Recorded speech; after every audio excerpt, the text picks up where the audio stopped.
The punishment block, now called the Mitchell Block, is the only purpose-built building in the prison complex.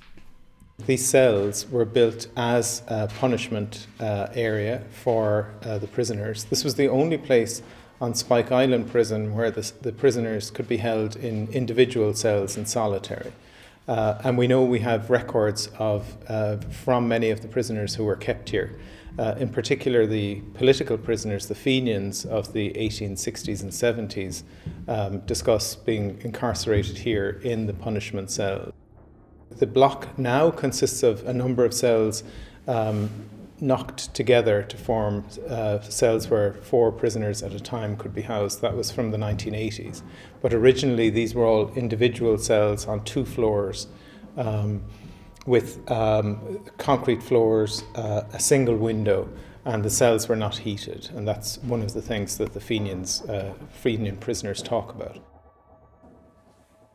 And the accounts of one of them, for example, in fact more than one of them, they talk about how their health was broken by being kept in these punishment cells over long periods. Now, as well as the punishment cells here, we also have little warders or guards rooms at either end. And the whole idea of the layout of these prison buildings was that the guards could observe that the surveillance of the prisoners was very easily done. So, for example, the guards are at either end of this corridor. You've got the individual cell doors and then a mezzanine with the same arrangement with the cell doors from that. The guards are stationed at either end of this corridor. And what we've done is we've excavated in 2 of the guards' rooms. Now the building is derelict, but the wooden floors in the guards' rooms have rotted out. So we're excavating the underfloor deposits. And we found some material from, I suppose, post-prison era, like demolition debris. We have a coin, a penny from the early 1900s, which is post-prison. But then we have other materials that may be from the prison period. So we have materials that would have been part of a tunic or a prison officer's uniform. They're not quite buttons, but the eye and hook to hold that uniform closed. Our hope is, not this season, but in subsequent seasons, to excavate some of the cells as well. Even if we find nothing, that would be interesting, to contrast the guards' rooms versus the prison cells. Now, a few of these prison cells, most have concrete floors now that were put in relatively recent years, but the original floors would have been wooden, and in some of the cells, the wooden floors have rotted out, the subfloors are present, and we can excavate there. And sometimes in archaeology, an absence is interesting in itself. So even if we find nothing there, it will tell us about the conditions under which the prisoners in punishment were kept. We have comparative studies from other prisons, for example, from one prison in Tasmania, where a lot of people from Spike Island were transported. We have punishment cells where material has been found in the subfloor deposits. So our hope is that we may get something similar here. Now, we know about the punishment regime because the prison records tell us about it. So, for example, we have very detailed records of the punishments meted out to prisoners from 1879 to 1883. The earlier period is, we only have summary data, whereas we have individual records of individual prisoners. And the usual punishment here for minor infractions was to be locked in these cells for just a couple of days or maybe a week on a reduced diet, reduced rations of bread and water. So you got less bread than you would in the rest of the prison, and obviously water rather than milk, and you didn't get the special Sunday. Well, when I say special, you got meat and vegetables on Sunday, so you didn't get that in here. You were on bread and water 7 days a week. And the people who were in here, for the most part, were in here for just a couple of days.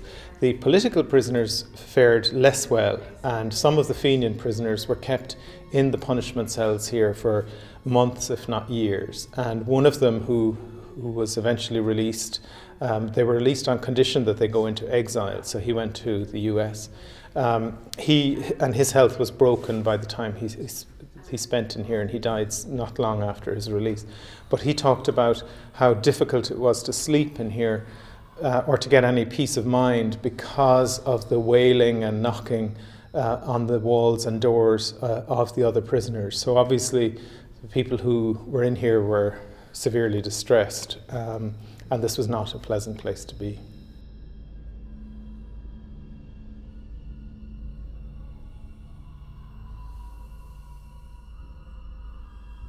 One of the areas the archaeologists are investigating is the development of the convict prison. A key area of research will be to contrast the 19th century prison to the 20th century that operated by the Irish state on the island from 1985 to 2004. One of the things that's important to know is that prior to about 1800, long-term incarceration in prison was not an option.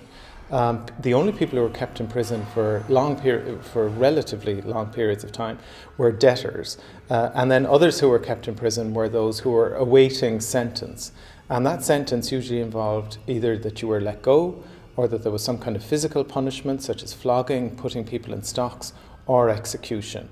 Then, of course, the other option was transportation, and transportation to the colonies had been used from about the Elizabethan period right up to 1800. But in 1800, after the loss of the what later became the United States, Australia filled that gap for transportation, but it was becoming increasingly expensive.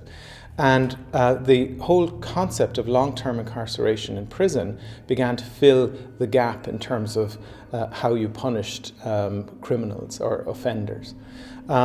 So much of the architecture of the new prisons that were built from the 1800s onwards reflect the kind of philosophy of the period in terms of the need to rehabilitate prisoners, perhaps not in this life, but certainly in the next. So there was this notion of the reform of the prisoner's soul and the redemptive work, for example, in isolation, were felt to be the important ways that could be achieved. So in the architecture of some of the purpose-built prisons of that period, you see forced labour is a principal way of achieving this rehabilitation, and then you have the physical isolation of the prisoners. And the architecture of this space as a purpose-built prison space from the 1850s reflects that philosophy, that you could keep people in separate cells.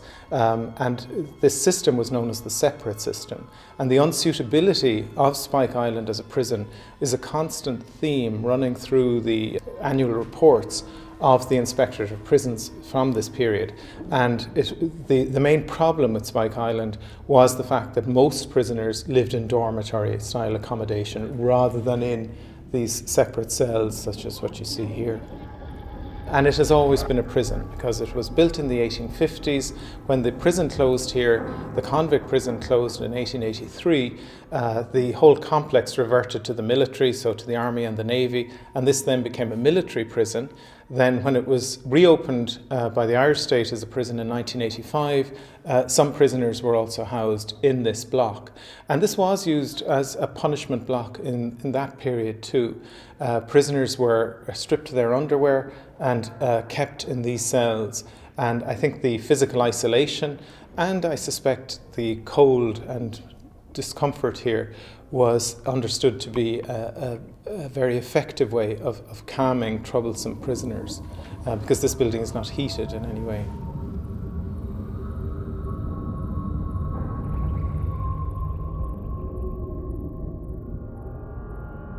These cells were not heated in the modern era either. So you can imagine this building now, it would have looked different from what you see today. In the 1980s and 90s, the prison service stripped the render from these walls.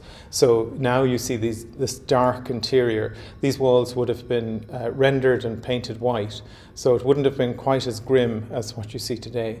But it would have been a cold, fridge-like building. And as I say, the physical isolation from other prisoners and the somewhat Dickensian conditions were seen as a very effective way of calming troublesome prisoners. The excavation this year has concentrated on the officers' rooms in the punishment block. Next year, the archaeologists will begin to excavate the actual convict cells.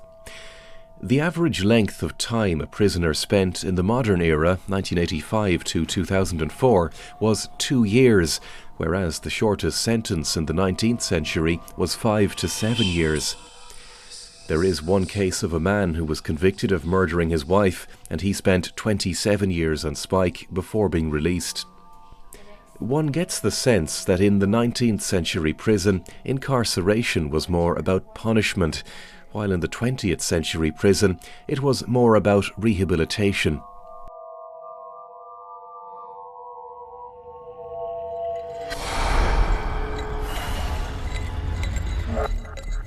Coming up in episode 5, the final episode, we take a detailed look at the convict burial grounds.